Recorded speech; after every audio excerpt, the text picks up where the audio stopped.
Many years ago, I had a client by the name of Robert Sam. He was the Songhees chief. He died not too recently, and I miss him a lot. But I asked him, what do you think about the Island Corridor Foundation buying up that rail with the intent of using it for light rapid transit and an eandn trail for bicyclists? And he said, Scott, there's not enough beads and blankets on the planet that would allow us to let them use our land that way. Okay. So I also had a member of the Island Corridor Foundation as a client. He lives on Colville. And I told him what Robert Sam said. And you know what he said? He said, we'll deal with them later. That's intelligent. Here we have a band that sued the provincial government for having their building on their land.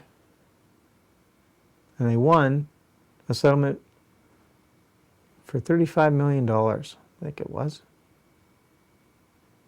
Well, you can make an assumption on that. A, they know how to use lawyers, and B, they can't afford them. But they went ahead and did it anyway.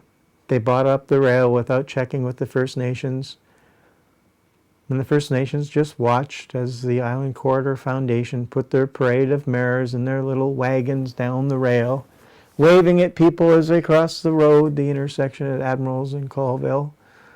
And I saw the mayor of Esquimalt, and I thought, you people just don't get it.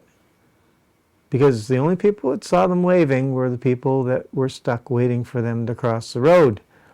And the rest of the way, they're going behind buildings and in through the First Nations land. Anyway, point being is, the Island Corridor Foundation has now, with the CRD, built this eandn trail. It's a beautiful bike path that goes nowhere. And the mayor of Esquimalt just recently came out and said, you know what we want to do? We want to put a pub and an art gallery on the eandn trail. Really. So the 2% that ride bike in the winter are going to support a pub that can only be accessed via the eandn trail. And of those 2%, maybe one might have too much to drink, because it still is illegal to drink and drive with a bicycle.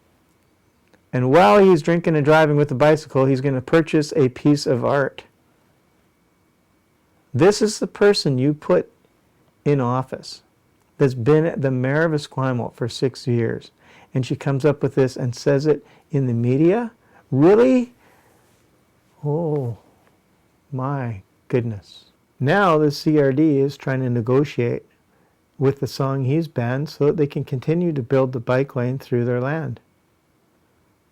But I don't think it's going to work. I don't think they want it. So what's it going to be now? We are going to have a bike lane 10 feet wide going behind my shop to the rail at Esquimalt Road, and then ending at Maple Bank, which is where the First Nations band is, and then being picked up on the other side by View Royal. And oh, by the way, Mayor Barbara G. Jardin, if you ride that trail, if you knew what you were talking about and you actually rode a bicycle down that trail on the View Royal side, there's a bar there called the 4 Mile. It's been there a very long time.